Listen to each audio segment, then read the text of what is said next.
Welcome back. Today we are doing an engagement photo shoot in Laguna Beach, California. I have the privilege of taking photos for some good friends of mine. I've known them for many years. I want to start this video with a couple of tips. The first being how important it is to correspond with your couple prior to a shoot. Now, you're figuring out logistics, the date, the time, the location, but it's also important to ask questions and get to know your couple prior to the shoot. So even though I've known them for quite a few years now, I still ask some questions about what they were looking to get out of the shoot, because it's important to develop some relationship with your couple before you photograph them, because being in front of the camera is not the most comfortable thing for people. And that was kind of part of our process. Kelly had reached out to me and said, hey, I'm a little nervous, I don't like being in front of the camera. And I said, that's totally normal. That's totally fine. I hate being in front of the camera. That's why I hold the camera. And so I told her, if you guys are cool with it, I'm gonna come by your place, we'll hang out for a little bit,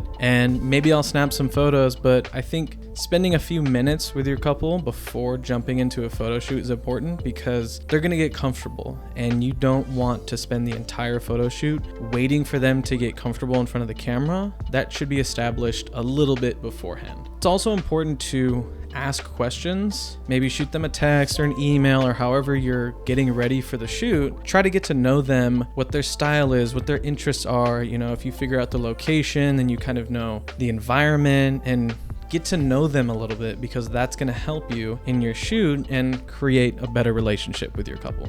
The second tip I want to give you, and this might be obvious to some, maybe not, but I think it's important that you know your gear going into your session. This is not the time to test out a new lens or test out a new camera system. When you're corresponding and you're figuring out what they're looking for, that's going to determine what type of gear and how much gear and what you're going to bring with you. So know your focal lengths, know your lenses, know your cameras, know everything beforehand, because that's going to help you on your shoot. Last little thing I want to add, even though people hire photographers based on their look, their feel, their style, whatever, as photographers, I think we need to be open and going back to asking questions about what they want. Sometimes people have in their minds an image or a look or something in their head. So I always offer, hey, if there's something that you really want to do, you have it in your head, let's get those photos taken, because I know they're going to be happy. I know that they're going to get the shot that they want, and then we're free to have fun with it, put my spin on it, and really have that creative freedom that they hired you for. A couple of quick tips. I hope they help. Let's get into it.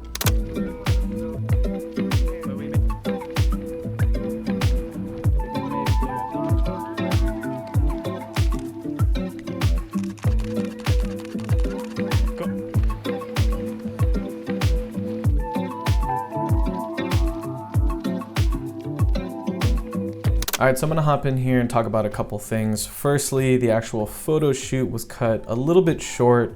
We lost about 30 minutes of time, mostly because of traffic. There were a lot of people down there. We didn't really account for how busy it would be. Take into account for that, maybe when you plan your shoot, set aside an extra 30 minutes, get there early. The photos we did get were really, really nice. I was really happy with it. We actually did shoot for about maybe 30 minutes, 45 minutes, somewhere in there, right before sunset, at sunset, and a little bit of blue hour, so that was nice. I also didn't get to film enough behind the scenes. I think next time I might have someone come with me to film some of that, because I did want to talk about composition, lighting, posing, and stuff like that. So I'm going to get into that now, just go over some of my favorite photos. Earlier I mentioned that I wanted to go over to their house, take a couple pictures, kind of warm them up to be in front of the camera. And I got this really nice detail shot of the ring. They were just sitting on their couch. Again, they're close friends of mine, so I didn't mind being right over his shoulder to get this shot, but the sunlight was coming through the window really nice. You can see the shine coming through the diamond there, so. And then fast forward over to the beach when the session really started, we had this really nice backlit shot. I told them, hold hands, stay close to each other, pretend I'm not there, don't really look at the camera. I want it to be as casual and natural as possible. So we took a couple photos like this, and I thought they came out really pretty. Moving to the other side of them, we did a nice pose. I had them look at each other, hold each other, and then always give a nice kiss. I like how they're framed in between these rocks. I actually had to cover up some people that were up top here with another rock, and then I moved over to a nice close-up of them holding each other.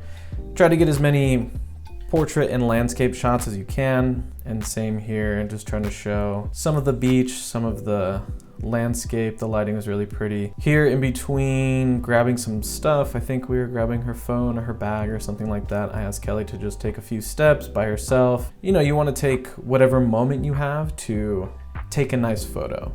You know, if you see good light, good pose, whatever, take the photo. Ask them to take some individual ones. You know, it's nice to have those as well. I really enjoy these photos, again, backlit with the sun here. A couple of these coming up were actually poses that they had wanted to try prior to the shoot. So again, going back to the corresponding with your clients and your people and stuff like that, get an idea of what they want, because they gave me an example, but I got to pose them and frame it and shoot it and edit it how I wanted. So I think these came out really pretty. Again, staying close to each other, holding each other, nice detailed shot of the ring, and then another pose idea that they had for me. Some good, nice, tender portraits. This is for them, for their wedding, for their website. You want to be able to have something that they're gonna maybe print and put at home, or have to send out to people as thank yous, or invite, save the dates, any of that stuff. So posing, I think, is something that I might want to dive into a little bit more. It does seem to work better when I'm actually with the couple. Maybe we'll do another video on that. Another idea that they had, just the posing and the look and the feel and everything. This was Sage's idea to come up against these rocks, and I thought it was really pretty. You both can have images in your head that you want to try, so have fun with it. Do whatever they want, do whatever you want.